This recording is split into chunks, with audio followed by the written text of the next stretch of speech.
Well, thanks for joining us today. I hope you've been able to attend some of the other sessions this week. And if you haven't, thanks for joining us today. And you'll have more opportunities for more learning the rest of today, tomorrow, and Friday. I'm Pam Watts. I'm the Executive Director for NERSA, and I am joined by Dr.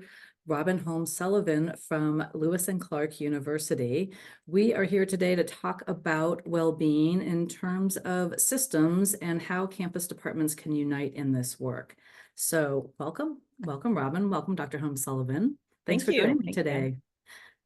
Before we dive in with some of our questions, I wanted to share some background about Dr. Holmes Sullivan. I think she has a unique background, and it's one of the reasons we invited her to join us for this conversation today. So Robin is the 26th president of Lewis and Clark College. She's the first woman and person of color to serve in that role in the institution's 155-year history. She began her tenure last summer, actually 2 summers ago in July of 2022, after serving as Lewis and Clark College's Vice President for Student Life and Dean of Students for 3 years. She came to Lewis and Clark from the University of California system, where she served as Vice President for Student Affairs for the 10-campus, 200,000 student system, providing strategic leadership and developing and implementing policy and practice. Prior to working in the UC system, she spent 25 years at University of Oregon, which is in Eugene, in my hometown, where she served 9 years as Vice President of Student Life. And at U of O, she led efforts in support of students' academic success, including the construction of new residence halls, a new union, a recreation center, health and counseling center additions. I've been in many of those buildings, and they are fantastic what they are doing for students on that campus. She also provided leadership and policy development in the areas of sexual assault, sexual violence prevention, campus climate, co-curricular learning opportunities, suicide prevention, wellness initiatives, and cultural competency. Now, here's where it gets interesting. Dr. Holmes Sullivan has also maintained a private clinical psychology and consulting practice for more than 2 decades. She consults on issues of diversity, multicultural organizational development for higher education institutions and private corporations, as well as leadership development and mental health and wellness issues. She has a PhD and master's degree from the California School of Professional Psychology and received a master's and bachelor's degrees from the Cal State Fullerton. So welcome again, Dr. Holmes. Thanks for joining me. Thank you. It's a pleasure to be here and to have the opportunity to speak with the audience, even though we can't see them. Yeah. We know that they're out there, and I'm just thrilled that folks are taking the time to really focus on this really important topic of wellness. Sounds good. All right, well, let's dive in. In a recent interview with the Chronicle, you talked about wanting your presidency to be one where Lewis and Clark was known for being courageous enough to have hard conversations and really focus on the relationships between people and spaces. And this sounds to me a lot like systems change, right? When the building blocks for systems change. And so during this event, we've been talking about well-being, of course, is ultimately about addressing not just individuals or collections of individuals, communities of individuals, but also the systems and environment that they are in. And it's this interconnection of all the parts rather than, an examination of each. So as someone who shares this value and now is leading, a system as large and complex as a university, as well as, your work in the California system, how do you start such large-scale change?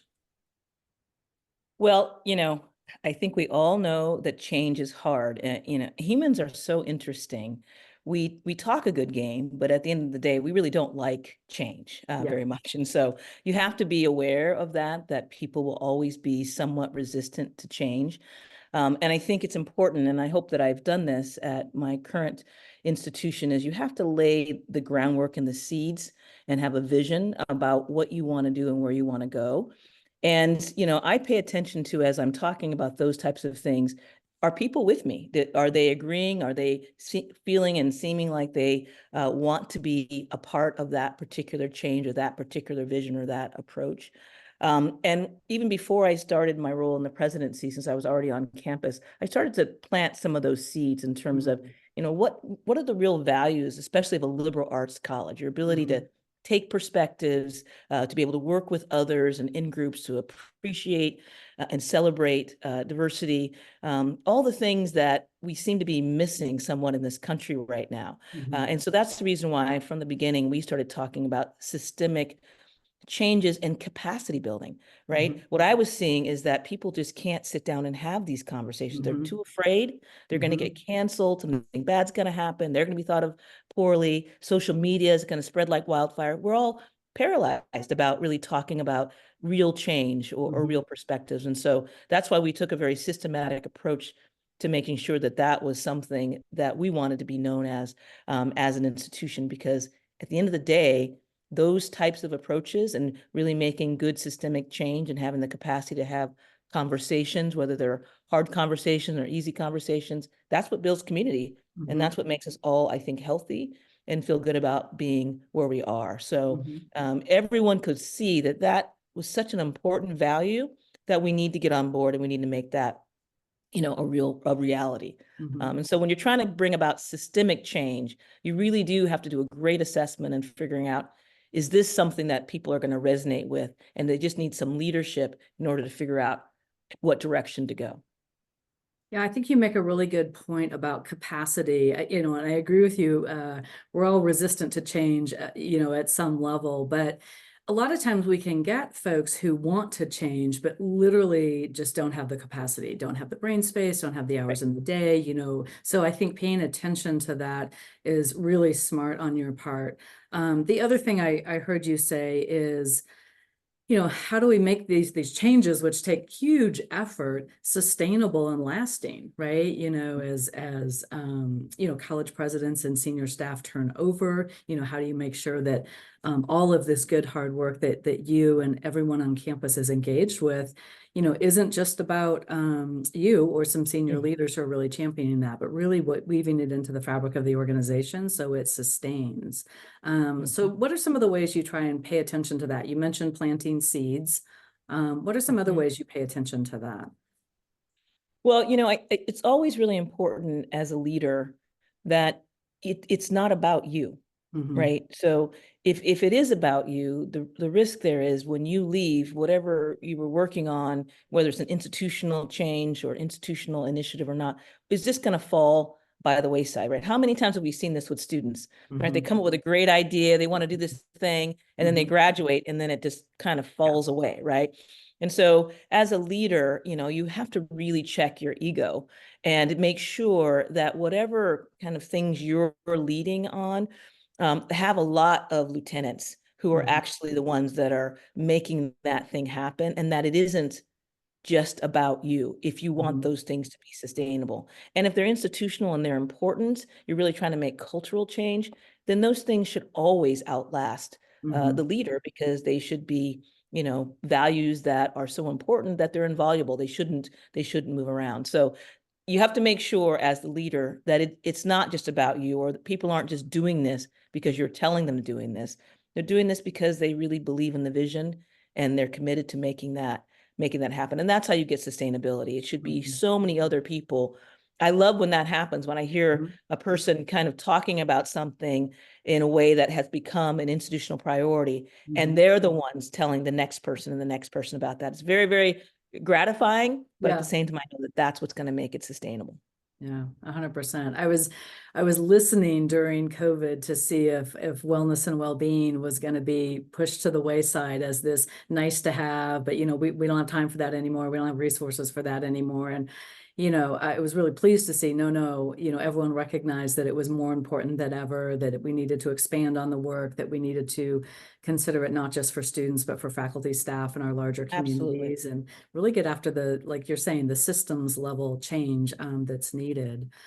Well, let's talk about students for a minute. So one of the things I love in reading your background, that as your career's progressed in higher ed, you've kept a clinical practice going. And you've done some writing about the mental health of college students recently, and we're really explicit about the difference between, self-reporting and clinical diagnosis when it comes to mental health. And in the Hershinger report, you outlined, where clinical intervention is needed and where other interventions may be appropriate. So can you share some of those thoughts from that writing with our audience and its connection to resilience? Sure. I mean, I've been thinking about this a lot. And so for those of us who are in this space of college mental health or just, the student development, we really do understand that college is an incredibly special time for students. It's critical for them as they figure out who they are and how they want to be in the world. And lots of things happen during college, right? And in some ways it's supposed to, because it gives students, I think, the opportunity to really grow into who they are and to see that they can master things even when it's difficult. There's been a lot of changes over the generations for sure. And what we're seeing, I think, is kind of a somewhat of a delay in development than the way it has been, I think, for 18 to 24-year-olds, even just 10 years ago. And I don't say that in a critical way. I don't say that in a judgmental way. I just say that is the way it is, that there has been kind of a difference in when students are kind of hitting their autonomy compared to later times. And so what we do know is that, a resilient student is going to be much better positioned to deal with those temporary ups and downs, right? And, I see first-year students and second-year students hit a roadblock, and as opposed to kind of bouncing back from that roadblock might interrupt their entire academic journey right then and there. They might believe that they can't go on. And that's very concerning to us for that young person, but it's very concerning for us as institutions because, retaining students is our bread and butter. We need them to stick around. So we don't want a roadblock or a speed bump to veer them off of their academic journey.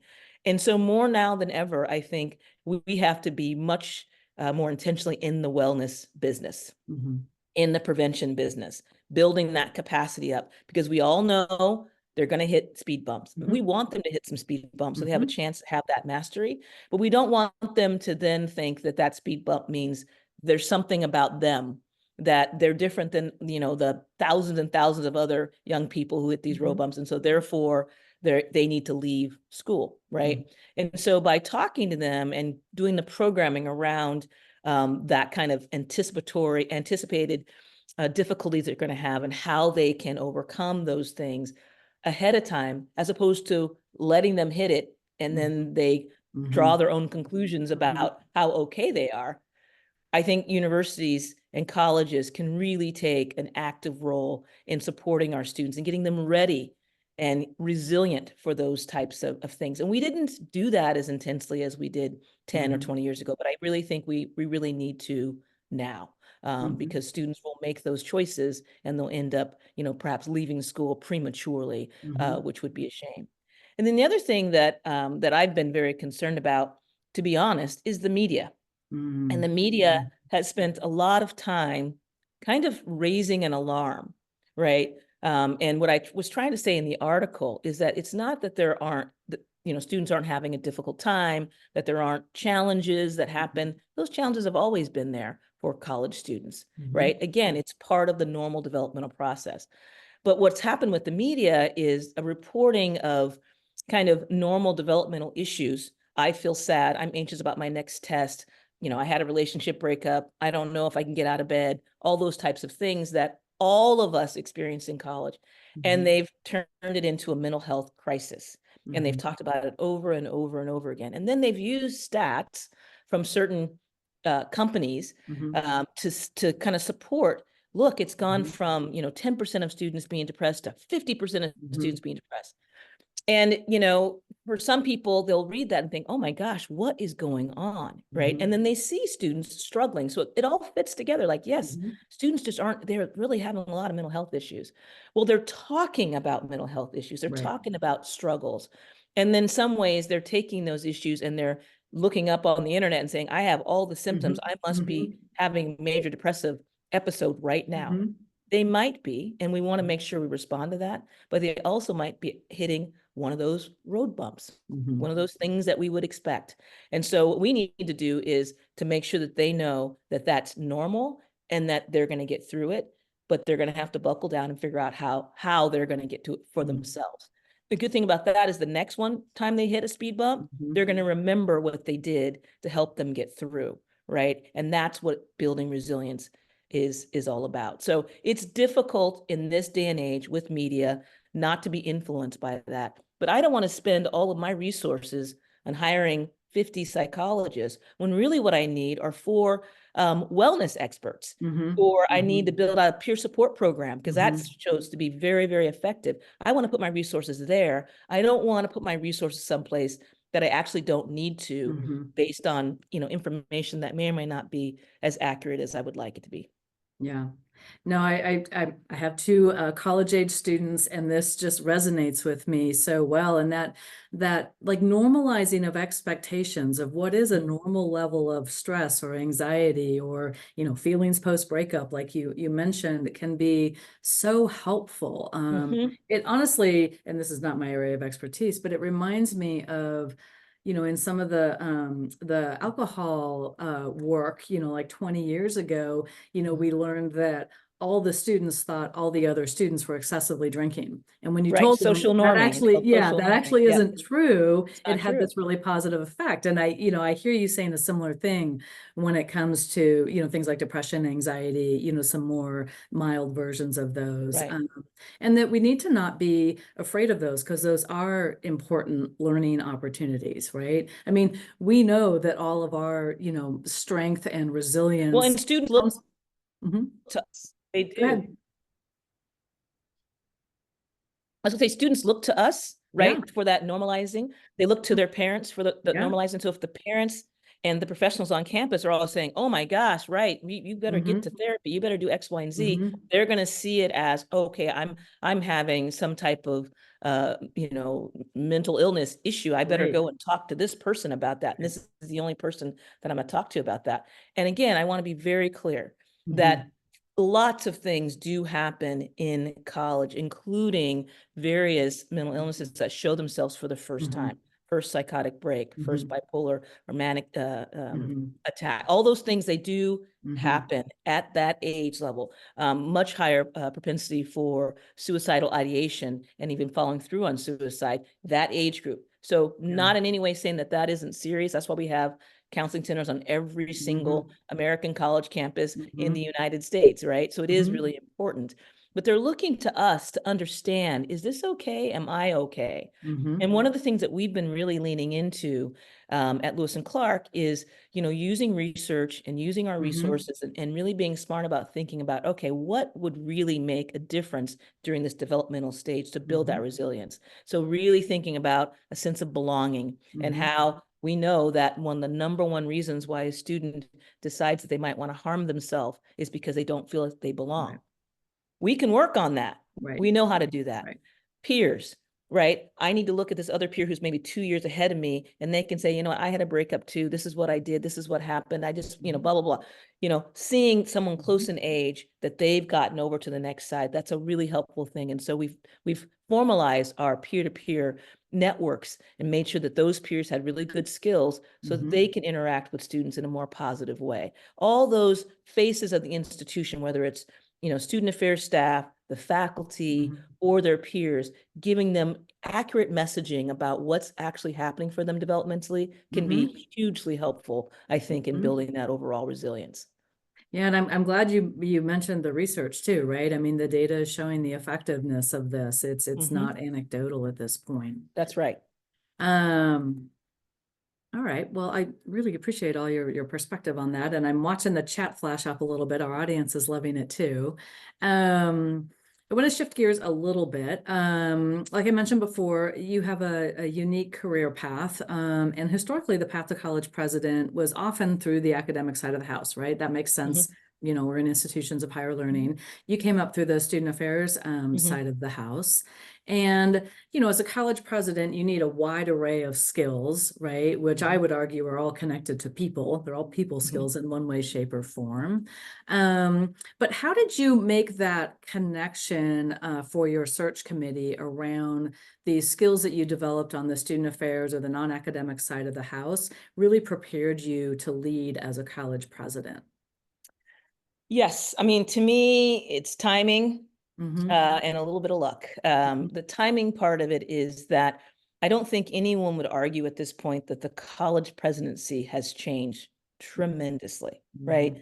Back in the day when you kind of would ascend from the provostial ranks, and you kind of were overseeing, and you were the face, and kind of this wise person who was up there, but not very engaged in terms of the external world or with students or donors. That just wasn't what the president was doing. That has changed tremendously. I mean, you just have to open read the paper or watch the news, and college presidents are on the news, and not in a good way right now, right? People expect everything from the college president, right? You're supposed to make a comment about everything. You shouldn't make a comment about anything, right? You're supposed to know every group. You shouldn't be taking side, So it's a very sometimes I wonder why did I part of the reason why I don't go down that road too far is being in student affairs, right? Yeah. After a long career, almost 30 years in student affairs, all of you out there who are student affairs professionals know what I'm talking about. We've seen everything. We've seen everything, we've done everything, and we expect it to be that way, right? And so I grew up being in that milieu, and really being like almost like a city manager, right? I had the utilities, I had safety, I had health and wellness, I had parent, I had all of those things. And my job was to make sure that they were all working well together for an important goal. And that is, keeping this community together. That is what the modern presidency has really turned into, right? We are not just up there, kind of just waving our hands and things like that. We're needing to be involved sometimes at a really granular level, and other times pulling back and holding the vision. Like you said, it's a people job. I spend all of my time talking to people, whether I'm on a donor related trip, right? I'm going to be talking to donors, making sure they understand the value of the institution and why we need them to invest in the institution. So I use all my people skills constantly, right? And then I'll come back to campus, and there'll be something going on campus. And again, it's about people having conflict, people being, anxious about something, people being excited about something. And so it's very much a people job. And I think what happened, why I said it was a little bit of luck as well, on my campus, I was kind of like the COVID czar during COVID. And so I had an opportunity to lead on a very important issue across, we have three colleges, if you will. We have a law school, a graduate school, and an undergraduate college, right? And they're somewhat separate. They have their own academic heads, if you will, but they all report to the president. And I had a chance to lead across the entire institution on this really important issue and to keep us all together. And so I think the leadership, the faculty, the staff experienced that, and I think had some confidence in my ability to continue to lead the institution even at a higher level. And I think that's why student affairs folks are so well positioned for the presidency, because we are doing that on a daily basis. And we are very, very good with building community and people and keeping things kind of together. And so I think we are uniquely qualified, and we're probably the strongest administrators on your campus, hands down, right? We are just really good administrators, and that is the job of the presidency now. You're kind of the chief, you're the CEO, you're the chief administrator for the campus. So I am confident there will be more student affairs folks who will make that decision that, I do think I want to lead this institution in this particular way. And if they want it, I think they'll be able to get it. I did not feel as though that argument was a hard argument with the board. It's a little bit of a different argument or an issue, I think, with the faculty, right? Because you still do serve in some capacity as the chief academic officer as well. And so I made the argument with them in terms of, one of the things I'm really good at is knowing who's in what lane. And, if you're really good at this, I'm going to promote you doing this. I don't need to be in it as much, but I'm also very flexible, and I can learn and adapt. And so now I read tenure files, and I've learned what that means, right? And I continue to learn about that process. And in some ways, it's not a lot different than other types of employment we have at the institution. It's just the culture of the academics that I had to get a little bit closer to. So, but I really, really want to say very loudly to the audience, if you have any type of a feeling or a thought that maybe I want my leadership to go to that next level, you are most likely in a very good position if you have been spending your career in student affairs to do many aspects of the jobs at a college or university. So have confidence in that you are tested in ways that other folks in the institution have not been. Yeah, it connects back to everything you were saying about resilience in students, right? A career in student affairs builds an amazing amount of resilience that That's right. college presidents need more than ever, right? For all the Right. reasons you stated. And I think you're hitting on another key point.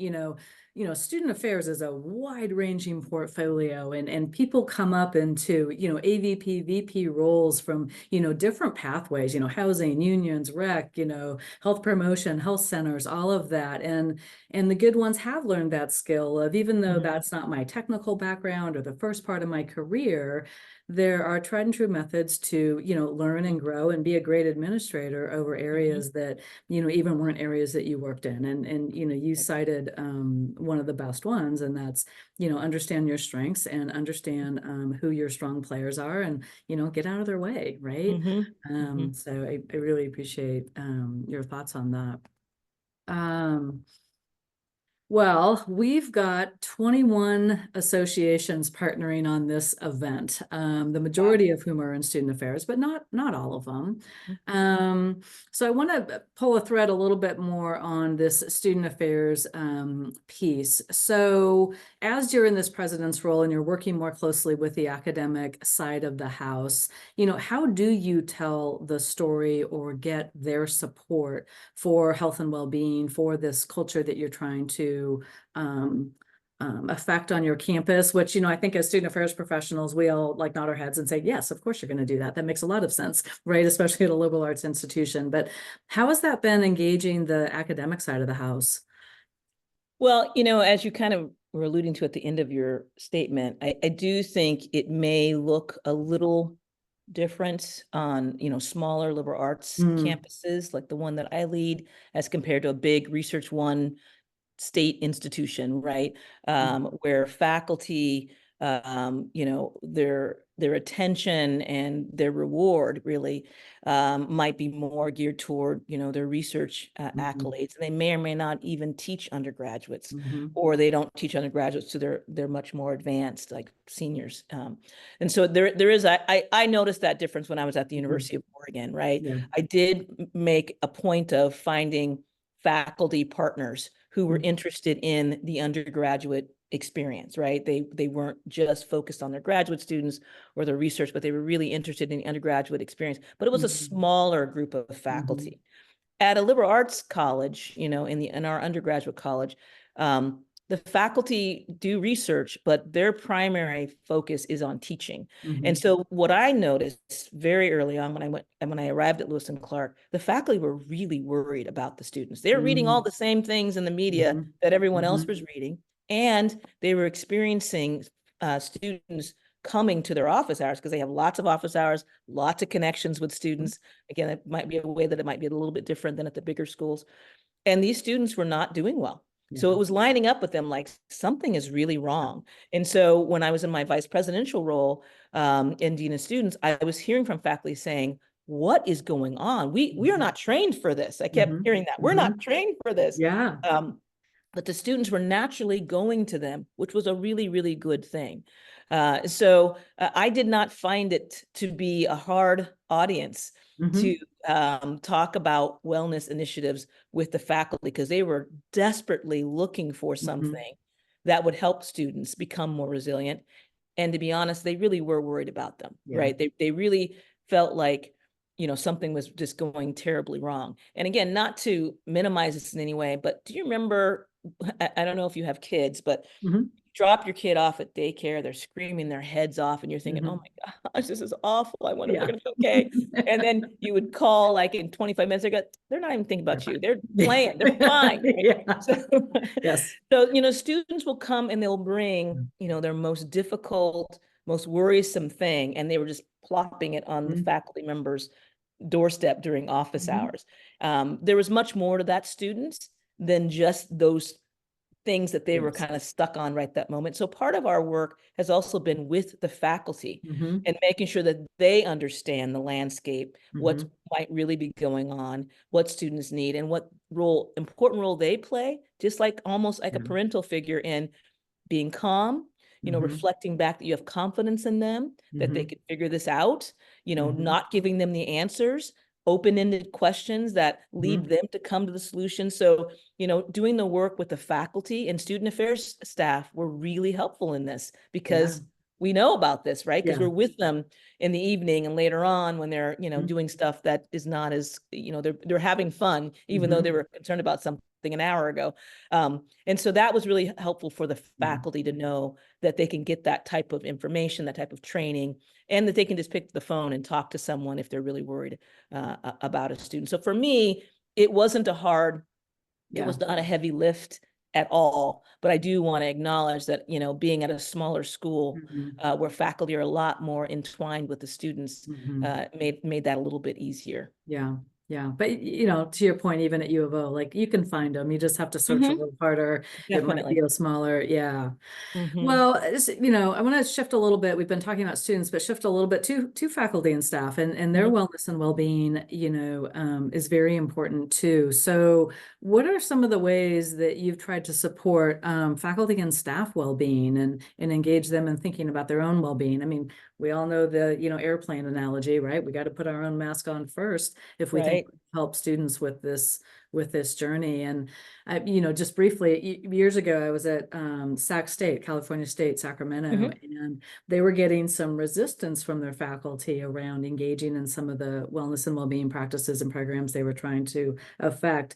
And what was the game changer for them was starting to talk to the faculty about their own well-being Hmm. first and got them on board, for themselves. And then they could, they were more open and could see the value, for doing this also for Hmm. students. So I think there's been a good shift, especially post-COVID, around like, well, wait a minute, what about the employees too? This is important for us if we're going to show up as our best selves for students.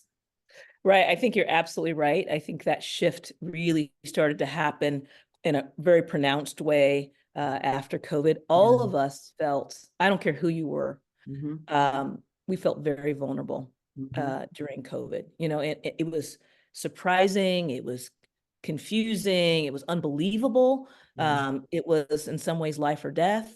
Mm-hmm. And we were in this constant state of arousal around those kind of difficult emotions for a very long time, Mm-hmm. right? It took a toll on Mm-hmm. everybody, right? And so I think there was and has been a much more an openness to realizing that, wow, I felt really vulnerable. I need to focus on myself to make sure that I'm doing okay. And so, at Lewis and Clark, just like I'm sure at a lot of places, we have been focusing on employees. And to be honest, we're doing some of the same things that we're doing with our students. We're building a sense of resilience and we're really focusing on belonging. And Mm-hmm. so our Dean for Equity and Inclusion started something that we call employee resource groups, ERGs, where we kind of put out a call to staff and faculty to say, hey, we want to build these employee-led groups, affinity groups around things that make the most sense to you. So it might be an affinity group around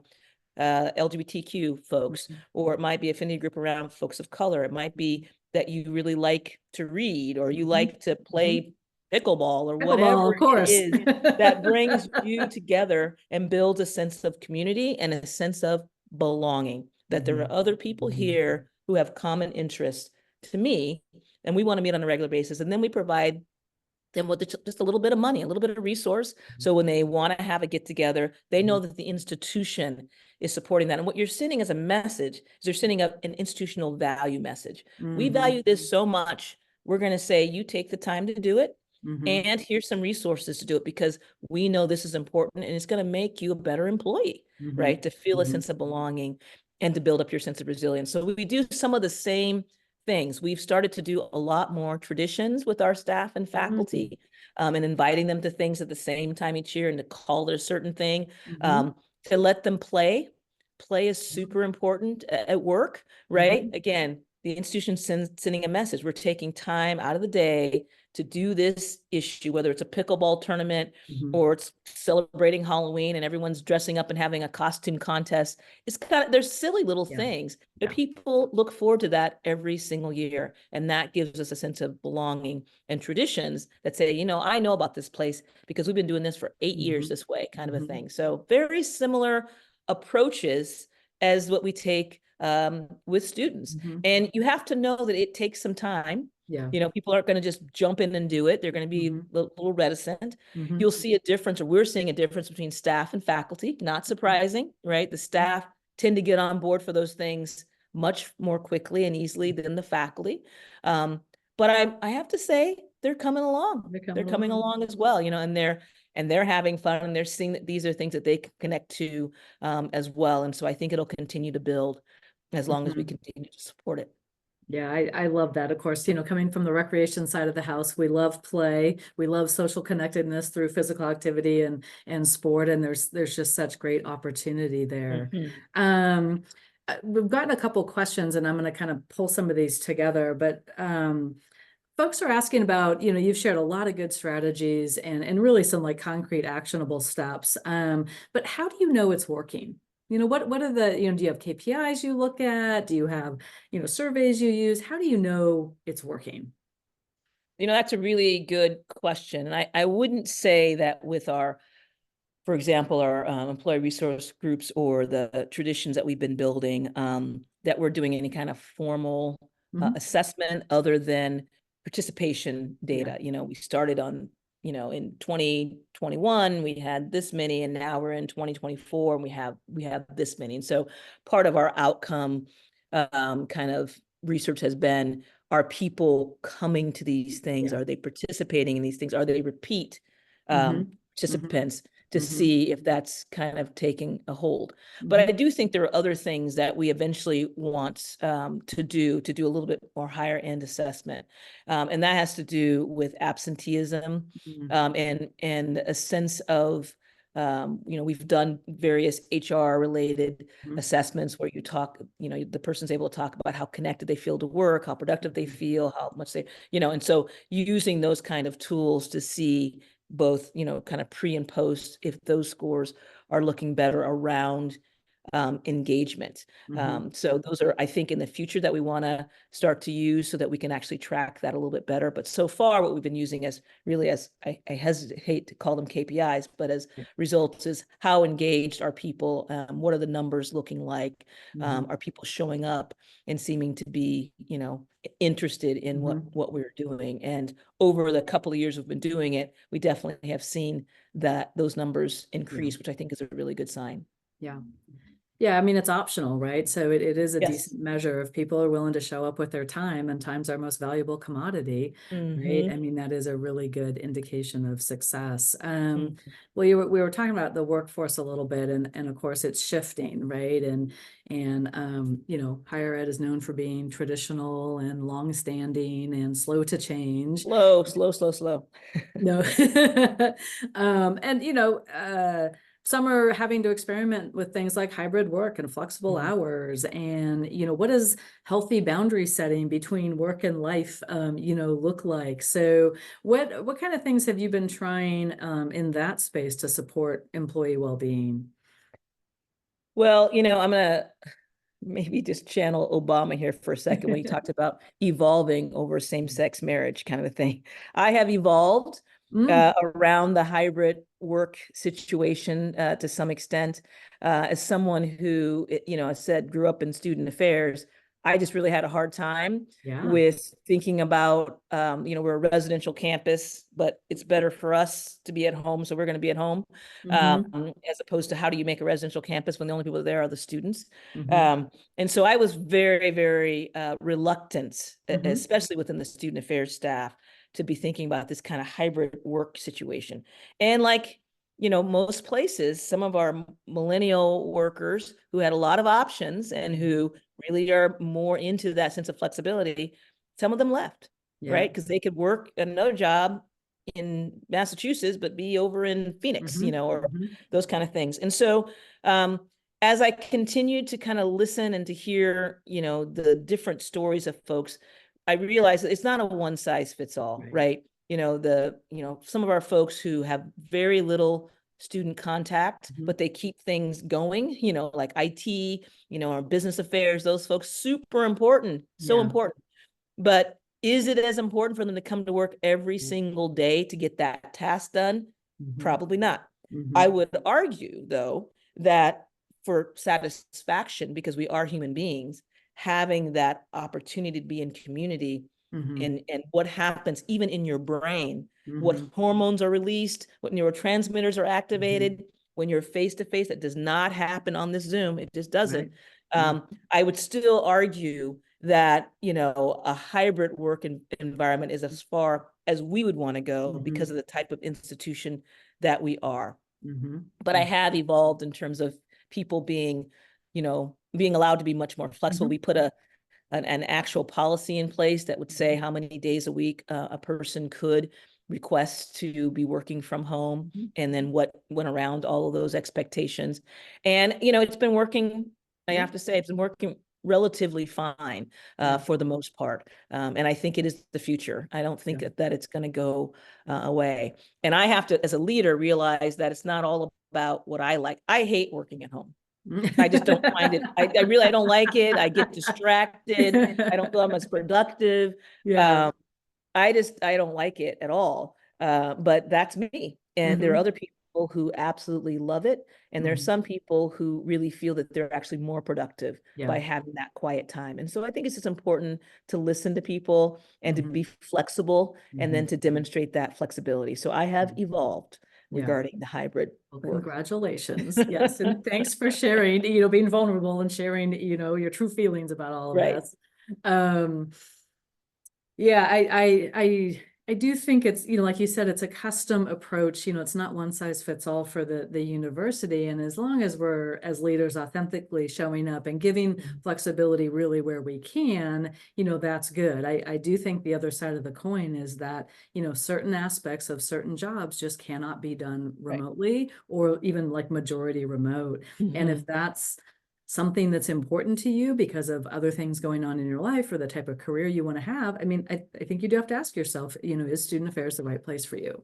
Because at the end of the day, it's a people business, and there will always be aspects of it that have to happen in person on a campus. Right. And we can't just have those drive-bys, right? How many times does a student just kind of just drop by and they're hoping you were there and they're kind of talking about whatever, and you're thinking, what are they here for? What is going on? And then boom, the real thing comes out, right? They're not going to like schedule a Zoom meeting, get on the Zoom meeting, then it's just not going to happen that way. So you miss out, I think, on a lot of that. So I just think it's what type of campus are you? What kind of community do you need in order for that campus to be successful? And then you have to kind of gauge from that. And then it is some ways, I think, a personal thing. I get a lot of requests from people in my private practice to see me using teletherapy. And I just say, I'm not the person for you. I don't do therapy that way.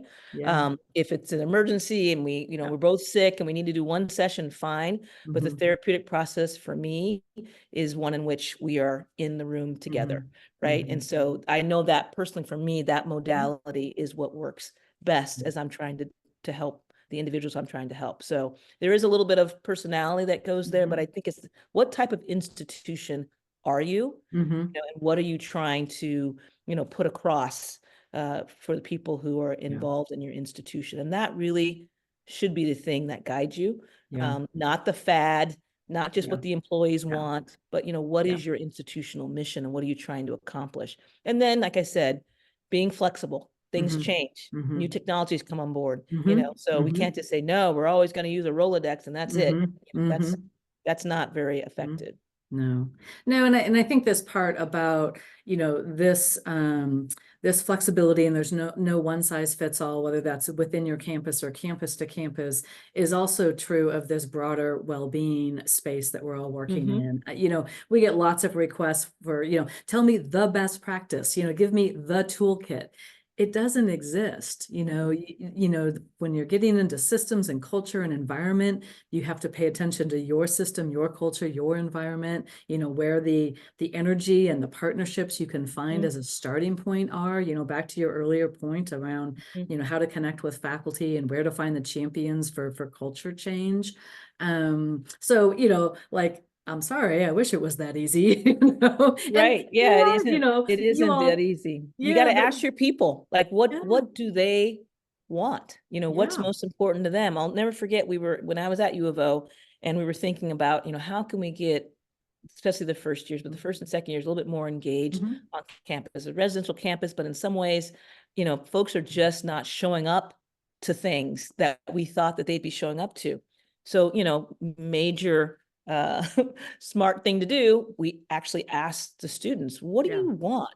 And we were Mhm. so surprised Yeah. by their answer, Yeah. because we were 40, 50-year-old people thinking Mhm. how Mhm. we'd want to be Mhm. engaged. And that was not the way Yeah. these 18-year-olds wanted to engage. Yeah. And so putting, not only the systems in place, but I think the respect to Mhm. know that you cannot possibly know what a particular audience or Yeah. constituents want when you don't even belong to that constituency Right. group, right? Right. And they do like, people like to be asked, and they like to engage. Once they're engaging, once Mhm. they're telling you these are the things that are important, then they're like, maybe I'll just go ahead and do that with these Yeah. 4 people. Yeah. Now it's on. It's going Yeah. really well when that happens. We're not cruise directors. We're not supposed to be like giving them all these activities and then Mhm. they sign up, and then that's Mhm. not the way it's supposed to be. That's not where the learning happens. That's not where Mhm. the community happens. And so you're absolutely right in saying that you can't have a one size cookie Right. cutter approach. You have to know your community. You have to ask the Mhm. questions. And then once you get the answers, you got to be Mhm. willing to go Yeah. with those answers. And then you have to sustain it. It can't be Yeah. a one-off thing, because then people will be upset about putting all that energy Right. in, and then you just let it fall apart. So Yeah. if it's Yeah. important, it needs to be sustained. Yeah, and the sustainability is also to continue to evolve, right? Right. I mean, the next group of students will have slightly different asks and needs and ways to engage, and on down the chain, the path of Mhm. time. Well, we have a few minutes left, so my last question is a little more personal. So, what do you do for self-care? How do you stay healthy between work and life and your personal practice and all of those things? Mhm. I think about this a lot. And so that's the first thing I would say. I actually think about it, Yeah. right? It's Yeah. conscious in my mind. I know when I'm off kilter, like Hmm. I'm too skewed toward something. Hmm. And let's be honest, we have jobs where sometimes, not too very often, we have to overwork, Yeah. right? So I Yeah. know that is part of the deal. And again, that's another place where, being a student affairs professional, I'm not shocked by that. Right. And I built up skills and abilities, I think, to manage that. But when I do that, when I overwork, or I'm spending a lot of time on something, or it's very stressful, I can get a little bit off kilter. Mhm. And so I try to build in as many habits as I can that I don't Mhm. have to think about that I'm doing, So, I do some aerobic activity. If Mhm. I don't, my old bones, I was a former basketball player, Oh. and I have the knees of a 90-year-old, I think. And if I'm not moving things around and getting Yeah. things lubricated, it's not so great. So I try to have, of course, what everyone talks about, regular exercise, Mhm. because that for me is when I do my best thinking. So Mhm. exercise for me is not just about, you're supposed to exercise. I realize it's a time when I'm the Yeah. quietest, and I Yeah. really do some of my best work when I'm Mhm. out, in nature and Mhm. walking and things like that. So I try to pay attention to that. I try to build up those habits. I have people in my life who will tell me if I'm not Yeah. paying attention and I'm off kilter, and I will believe them. I might Mhm. be a little grumpy about it at first, but I know that they're saying it for my own well-being, and I try to pay attention to that. But you use the analogy about putting your own gas mask on before you do someone else's. One of the things I think about, I talk to people about a lot, is everything is about relationships, right? Mhm. I mean, that's really what we Mhm. as humans are all about. We think about our relationships all the time. So you might be thinking about a really important relationship to you. Let's say it's a partner or your Mhm. parent or your child or whatever. And you invest in that Mhm. relationship. You make sure that it's going well. You make sure that they're doing well. You know what they like. And so maybe you'll get a little special thing for them sometimes. Mhm. You give them grace because Mhm. everyone makes mistakes, blah, blah, blah, blah. All these good relationship habits that you practice toward other people. And I tell people the most important relationship is a relationship with yourself. Mhm. And so I actually do Mhm. kind of talk to myself. Mhm. Mhm. I check in with myself. I Mhm. think about, do I like this? Do I not like this? Why don't I like this? What's going Mhm. on? And I build and spend time on purpose being Right. relational with myself. Right. Right. And I feel that it's one of the most important things. Here's why. It's not because I'm a selfishly narcissistic person or anything like that. Is that when I'm feeling content and Mhm. happy, I'm much more relational with other Mhm. people. Yeah. I literally will shut down when I'm not feeling Yeah. good. If Yeah. I don't feel good emotionally or physically, I don't want to have anything to do with anybody. Yeah. I know that about myself, right?